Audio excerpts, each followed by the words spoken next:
नमस्कार, बहुत स्वागत है आपका। मीन राशि, शनिदेव की साढ़े साती चल रही है प्रथम चरण की, और 29 मार्च के बाद साढ़े साती छाती पर चलना शुरू हो जाएगा, यानी द्वितीय चरण साढ़े साती की शुरू हो जाएगी। तो जब शनिदेव मीन राशि में यानी आपके पहले घर में आएंगे, तब राहु देव पहले से यहाँ पर विराजमान हैं और दोनों ही मित्र ग्रह हैं।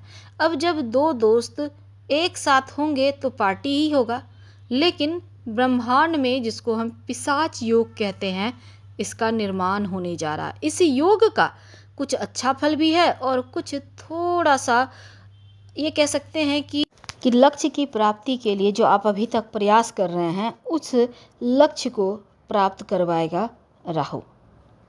शनिदेव तो कर्म के देव हैं, आपसे कर्म करवाएंगे, मेहनत करवाएंगे, लेकिन जो राहु हैं इच्छाओं को भड़काएंगे और फिर 10 गुना तेजी से आपको आगे ले जाएंगे।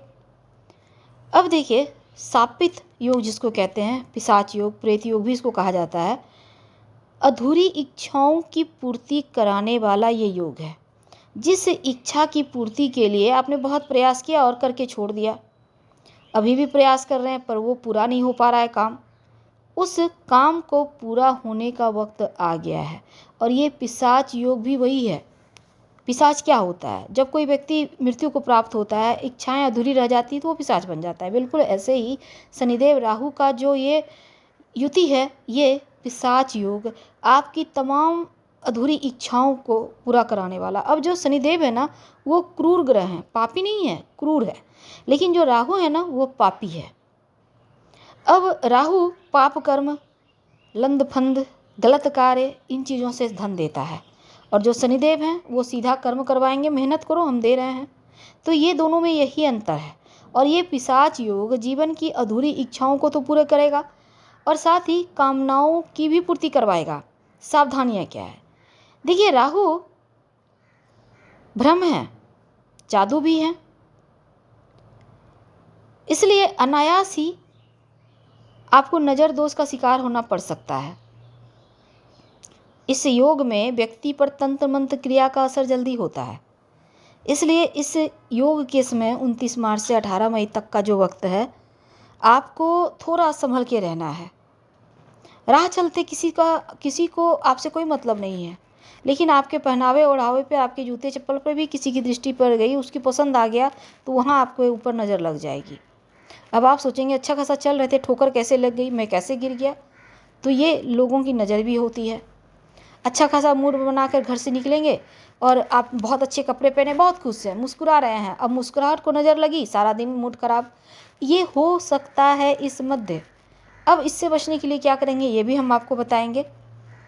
देखिए, शनिदेव मीन राशि में, राहु भी मीन राशि में, दोनों आपके प्रथम भाव में बैठे हैं, सीधी दृष्टि भी भाव पर, ऊपर से साढ़े साती का छाती पर आना, मध्य चरण, थोड़ा सा असुरक्षा की भावना मन में हो सकती है।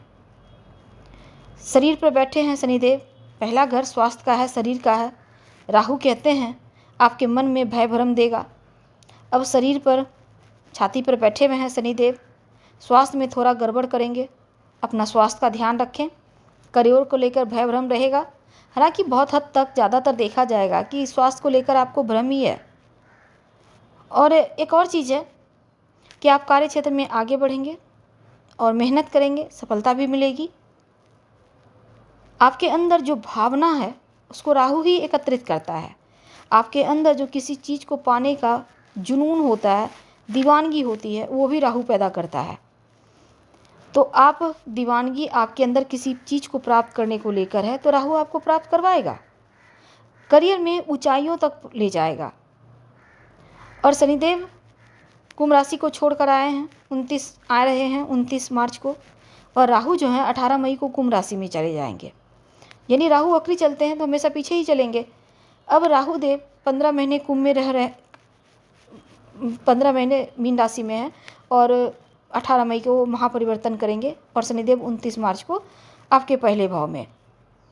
अब मान लेते हैं एक क्रूर है, एक पापी है, लेकिन जब दो क्रिमिनल, या कह सकते हैं दो वर्चस्ववादी लोग, जो दोनों दोस्त हैं, अपने अपने जगह के नेता हैं, अपने अपने जगह के शासक हैं, और जो दोनों मिल जाएंगे तो क्या होगा, पार्टी सार्टी होगा, हाँ, हो सकता है किसी मुद्दे पर बहस भी हो जाए, पर इंजॉय तो ज़्यादा होगा, पार्टी होगा। तो वैसे ही आपके जीवन में या तो बहुत अच्छा होगा या थोड़ा सा टेंशन होगा।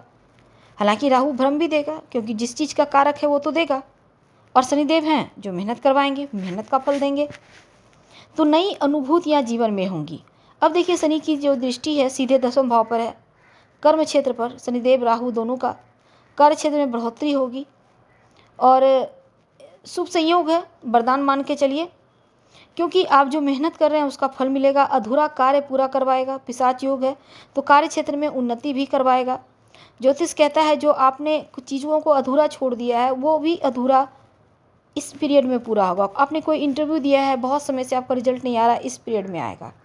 शनि राहु का कम्युनिकेशन आज जब बनेगा तब आप विदेश यात्रा कर सकते हैं, विदेशी ज़मीन से लाभ होगा। और ये समझ लेते हैं कि इच्छाएं ऐसी जो बहुत बड़ी, छोटी छोटी इच्छाओं को मत पालिए, बड़ी इच्छाओं को रखिए। बड़ी इच्छाओं की पूर्ति राहु करवाएगा। छोटे छोटे सपने देखेंगे तो आगे कैसे बढ़ेंगे, बड़े सपने देखिए। अब शनिदेव और राहु दोनों का सुप्रभाव भी है, लेकिन भय भ्रम से बचना होगा। मन में अगर भय आ गया तो कार्य पूरा होते होते रह जाएगा, अधूरा रह जाएगा। इन चीज़ों से बचिए। और आपके द्वितीय चरण का 7.5 यहाँ से शुरू हो जाएगा 29 मार्च से। अब देखिए, 7.5 सिर को तो छोड़ दिया, हेडेक कम हुआ, टेंशन कम हुआ, परेशानी कम हुआ, लेकिन आपके छाती पे आके बैठ गया।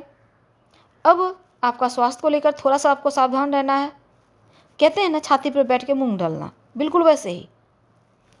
थोड़ा सा आपको घबराहट होगा, लेकिन सबसे उत्तम यह है कि आप भगवान शिव की शरण में रहें, जलाभिषेक करें, प्रणाम करें। और शनिदेव राहु के नकारात्मक प्रभाव से बचने के लिए, जो हमने कहा कि तंत्र मंत्र का आपके ऊपर असर हो सकता है, उससे बचने के लिए आप हनुमान जी के चरणों का सिंदूर का तिलक लगाना शुरू कर दें। महिला है तो अपने कंठ में। महिलाएं सिंदूर लेकर नहीं आएंगी, हनुमान जी को नहीं छुएंगी, कोई पुरुष लेकर आएगा थोड़ा सा, और उसको आप लोग पूरे परिवार को लगाते रहिए। तो भगवान के मंत्र नमः शिवाय का जप कर सकते हैं। आपकी लाइफ की मुश्किलें से रुकावटें समाप्त होगी। स्वास्थ्य को लेकर जो चिंताएं थी वो समाप्त होंगी। कई मीन वालों को बहुत सारी प्रॉब्लम 7.5 होते ही शुरू हो चुका है। ऐसे में अगर आपको लगे कि ज़्यादा प्रॉब्लम है, तब एक छोटा सा मंत्र है, ओम होंग जुंग सह। इस मंत्र का जप रोज़ 108 बार करें, या फिर आप चाहें तो राम रक्षा स्तोत्र का पाठ भी कर सकते हैं। दोनों में से कोई एक उपाय कीजिएगा, मुश्किलें कम हो जाएंगी। अब नकारात्मक प्रभाव से बचने के लिए क्या करेंगे? घर में अपने घर के पश्चिम दिशा जो शनिदेव का स्थान माना गया है, पश्चिम दिशा में कपूर लौंग रोज शाम में जलाना शुरू कर दें। राहु का शुभ परिणाम पाने के लिए घर में कूड़ा कबाड़ इकट्ठा होने ना दें। घर को हमेशा सुगंधित बनाए रखें। बदबूदार चीज़ों को तुरंत हटाइए घर से। घर के टॉयलेट में एक छोटी सी कांच की कटोरी ले आएँ, उसमें नमक, सफ़ेद नमक भर के रखें। हर महीने टॉयलेट में प्लस करें और पुराना नमक हटाकर आप फिर से फ्रेश नमक उसी कटोरी में रख दें। ये आपको करते रहना है। इसके साथ ही छत पर कूड़ा कबाड़ इकट्ठा ना होने दें। घर को बहुत सज्जनता, साफ़ सफाई के साथ रखें। आप जैसे रोड साइड लोग रोड साफ़ करते हैं, स्वीपर लोग होते हैं ना, जैसे ड्रेन वगैरह साफ़ करते हैं, उनको काला जूता, काला छाता का दान करें। खाने पीने की वस्तु का दान करें तो आपके लिए बढ़िया रहेगा। नकारात्मक ऊर्जा है वो समाप्त हो जाएगी। और शनिवार के दिन उपाय कीजिएगा, आपके लिए बहुत उत्तम रहेगा।